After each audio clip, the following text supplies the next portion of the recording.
Hey there, Grumpy Old Fart here.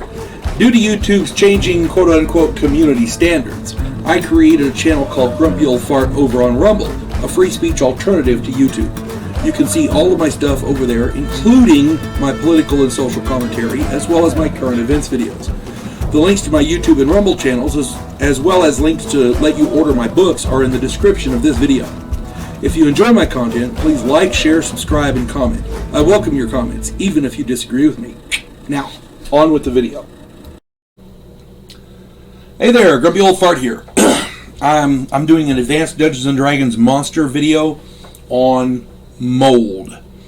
I started playing Dungeons & Dragons back in the 70s. I started running it in 79. I still run it today with my family.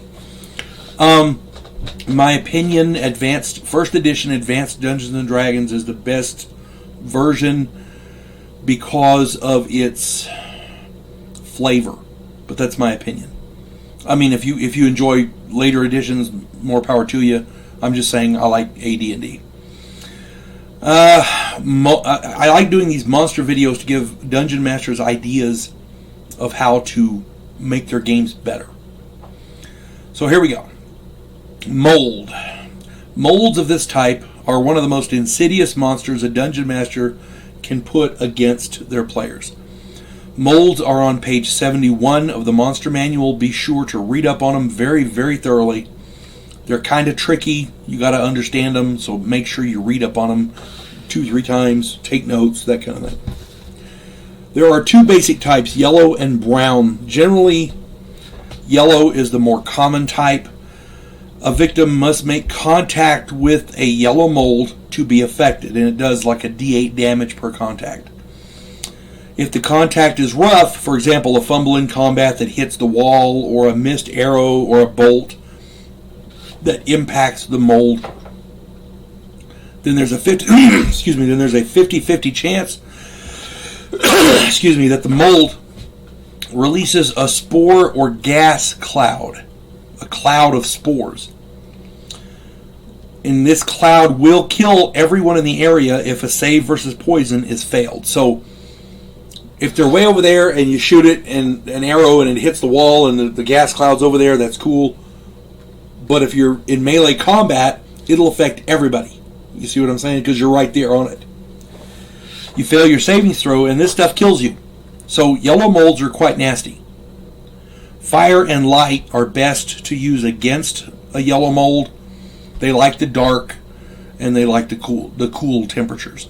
Fire is good against it. Rarely, when colonies of at least 300 feet are formed, there is a 1 in 6 chance that the yellow mold will form a collective intelligence with psionics. You got to read up on that part. Oh my lord, this thing can get dangerous if it becomes intelligent. I'm just saying. Now we're going to talk about my favorite kind, the brown mold. Brown mold is just nasty. It is far less common, but is, in my opinion, far more insidious. It grows in the dark and is light tan to golden brown. In other words, it blends into the surrounding rock.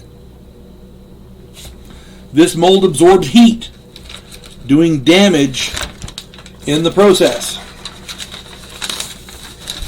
In narrow corridors and passages 5 to 8 foot wide, this mold can be deadly.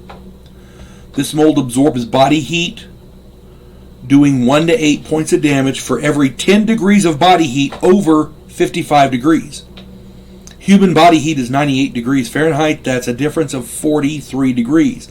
That's 4d8 frost damage per round for a single human.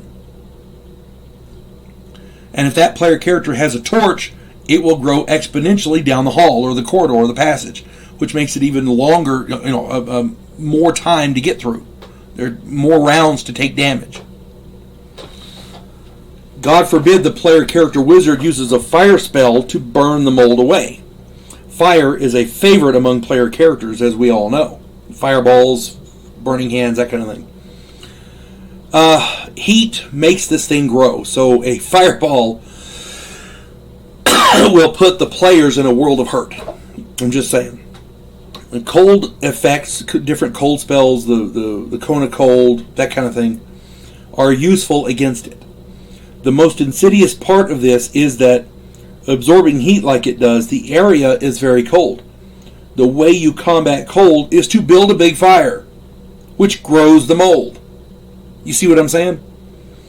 Now, I have a funny story about this. Years ago, I was running a game. My 9-player characters were in an underground cavern searching for a treasure. They were narrow corridors, narrow passages, and I rolled randomly and determined that a brown mold was in that section of the passage.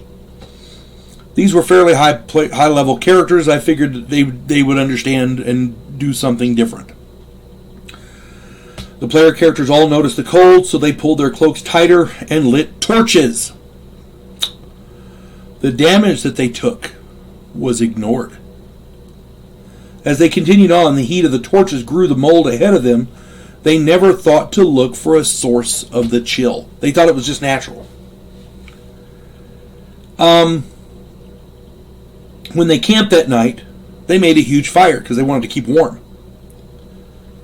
Basically, they all froze to death that night. 9, 10th, and 11th level player characters frozen dead by a brown mold on the wall that they themselves grew. The players were pissed until I pointed out that they were taking damage from the cold and they never bothered to find the source. They just thought it was naturally cold. When I let them read about the brown mold in the book, they all felt stupid, and rightly so. I'd mentioned the cold multiple times. I stated specifically, I wrote notes to every player character who was taking damage, of all of them. This is what you're doing, boom, this is how much damage you take. It's very cold. The cold is numbing and chilling. It's actually burning you. The cold is burning you. It's so cold. Here's the thing, and over and over and over. Nobody bothered to check why. As a dungeon master, do not run a mold against your players unless you are fairly certain they won't ignore a damage source as natural and chalk it up to, OL. That type of a player character is a happy meal for a mold. No matter how you look at it,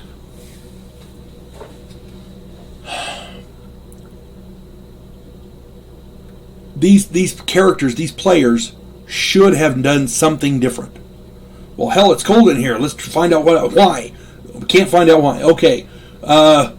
It's just cold and cold and cold. Hell, let's get out of here. That kind of thing. It's no sin to turn mother's picture to the wall and run like hell. Okay, that's called survival. These guys didn't do that. They continued on, and they found out what was going on the hard way. And they all had to make up new characters. Now, that's insidious, I know, but that's the nature of the mold. These players were very experienced. Their characters were high level. They should have known better. I'm just saying. So again, the molds are one of the more insidious things you could run against your players. If you get a chance, read up on them very thoroughly. All I can say is, don't use it unless you think your players can handle it. Okay. I hope this finds everybody well. I hope you all enjoy playing Dungeons & Dragons. God bless one and all. Devo Poland, a scientific representative of a pacifist race called the Gandhiri, is sent away as an exchange officer. His objective, to learn the one skill his species never developed, to fight.